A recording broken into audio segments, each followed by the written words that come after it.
Could the idea of seeking truth by itself be an abstraction that creates? Yes. If one considers seeking truth because it's good for you or proper or correct or whatever it may be, that's just another way to gain pleasure. Absolutely, one can prescriptionize it.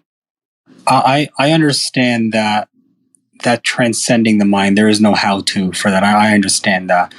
One thing that I've sort of noticed, though, these past weeks after reading your work and all that, one thing I've noticed is that virtually every action that I do in the day, whether it's checking emails or, going for walks or anything, I'm doing them almost unconsciously, as if I don't even know that I'm doing them. And then recently, though, I'm starting to be conscious of that, not because I'm trying to. It's just that I sort of can see, okay, you know what, I am doing so-and-so activity or whatever. Anyway, my question is this, is sort of understanding that most of our actions are done unconsciously, and just seeing that, is that sort of a good starting point to one day, transcending the mind? Sure. Anything that involves an actual realization of something that had no prescription that preceded it moves in the direction of truth. Yes. My question, I asked a question earlier. I think I mentioned that if one were, I say if one, I'm stating I do.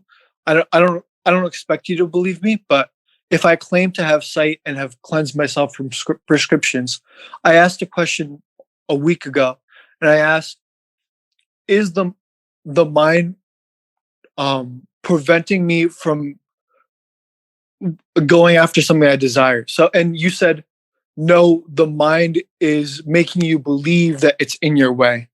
And I guess I gave the example of a specific example is I wanted to discover truth about a specific situation or thing I'm going through.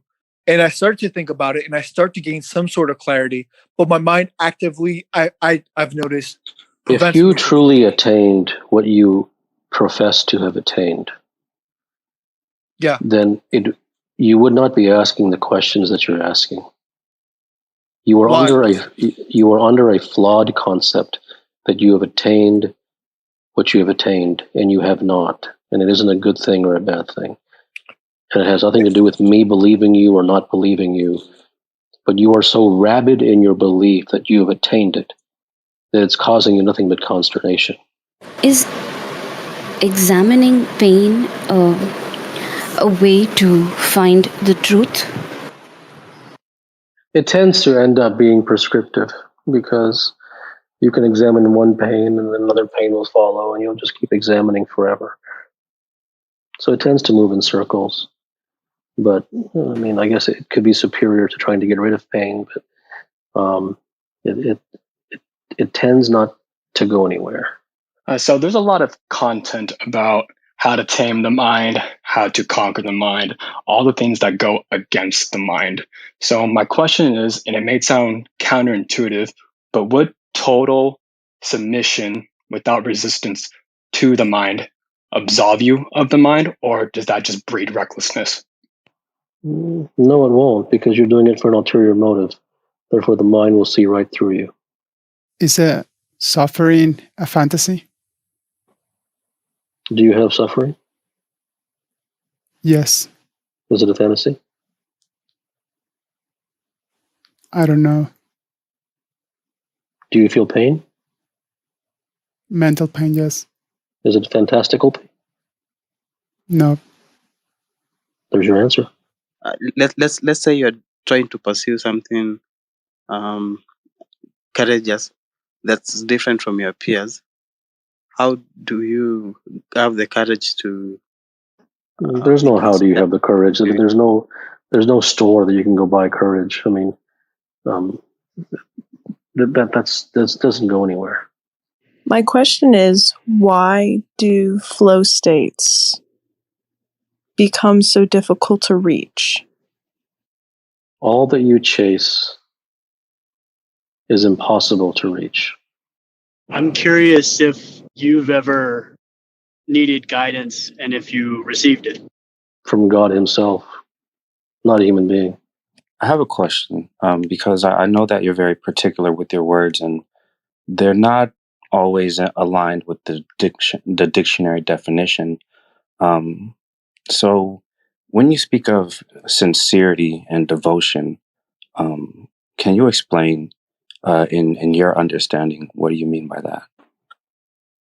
Something that is genuine, that it is not an ulterior motive, that it isn't a chase, that it isn't done for cosmetic purposes, but it is because of a genuine, true, deep longing.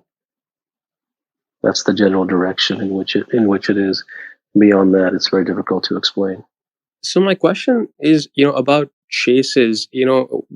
When we feeling or chase anything, is it untrue because by chasing something we're only reinforcing the fact that we don't have it, and that even if we do chase a feeling, those feelings are just fleeting?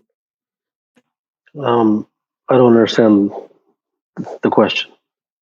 So just when we're chasing something, it's just by chasing that thing we're sort of reinforcing the fact that we're devoid of it in the present moment, and that even if we do achieve a feeling that that those feelings are impermanent and only fleeting.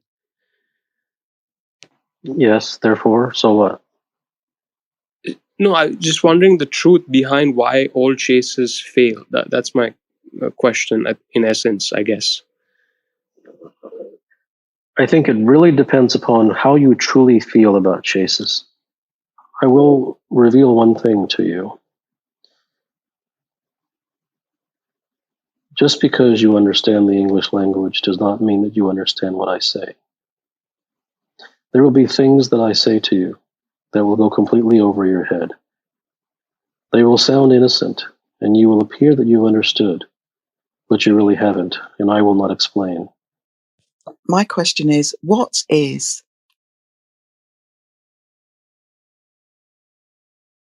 I'm sorry? My question is, what is?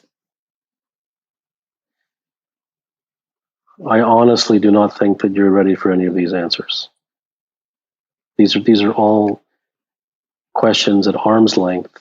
They're general, they're spiritual, they have no meaning. They're not going to do anything for you or anybody else. Does physical fitness help to understand or seek the truth? No. Why'd you block me on Twitter, you fucking pussy?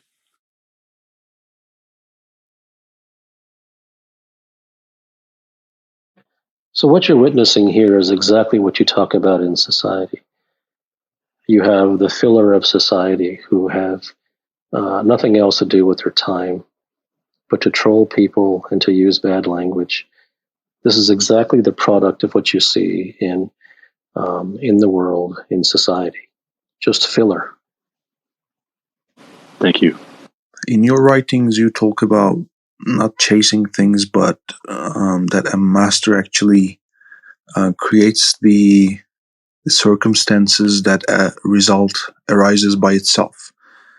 Do you do that by seeking the core truths about a situation, or is there any way to do it? And another thing to ask here is, when I sit and try to think about a topic and to find truths about a topic, there is this fear in me that says, is there a way for you to find every piece of truth in this topic? How do you know you find the number one truth, or whatever, the most important truth about a topic? Well, you will know you found the truth when it is effective and it is lasting, because the truth is the only thing that works. Is time and truths are correlated, or you will experience the truth as soon, how they map in the one's life? No, there's no guarantee that people will experience truth. In fact, the vast majority will not. And that is not because they are unlucky. That is because, for whatever reason, they are not devoted to it. Is there a physical location within the body for the mind? Is that the brain, or is that, I guess, is the mind at a certain location in the body, or is that like a? I guess that's my question. Yeah, and I would say the question is largely irrelevant because it doesn't matter.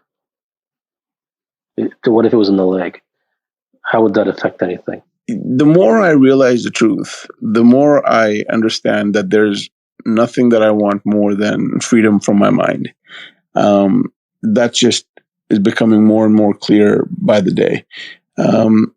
However, what I am now struggling with is that I'm seeing that everything that I've chased over the last few years, everything that I've pursued from my career, has not been what I actually wanted to do. It was just, going around in circles. So I'm not asking for what to do.